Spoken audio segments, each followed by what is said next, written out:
Good morning. So chapter 2 is all about reading music. Can be controversial at times. Over 40 years of teaching I have done now, private and in secondary schools. And I can say in secondary schools where people don't have much experience of music or instruments, there was one thing that they could do, and that was learn how to read music. And I found that when they started in year 7, which is your equivalent of high school, they could read music pretty easily if I put this in front of them next to the music. So they could see the map and they could see the bass clef, and I would write a little L for left hand, treble clef, I would write a little R, and then they could just identify the notes as if they were following a map in geography. So this was really, really useful.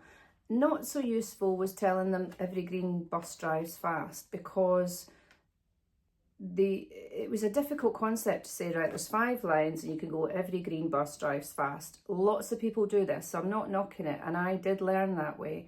However, if you realise the whole thing's alphabetical, people are often running much more quickly. So download one of these from our website, it's free, I'm not trying to sell you anything.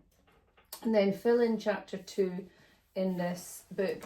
It starts with treble clef, so you get a little bit of practice doing treble clef before it moves on to the bass clef. It tells you some little hints like face and all cows eat grass, that sort of thing. And then you just name the notes. But you just have to be careful and look at the clef, because if it's treble clef, which is normally your right hand, it's going to be one set of lines and spaces. And if it's bass clef, it's going to be a different one. But all you need is this. It's not difficult to read music. That's what people think it is, but they make it much more difficult than they think, because I had lots of 16-year-old bottom set lads, and bottom set lads, you know what they're like if you've ever taught in a secondary school.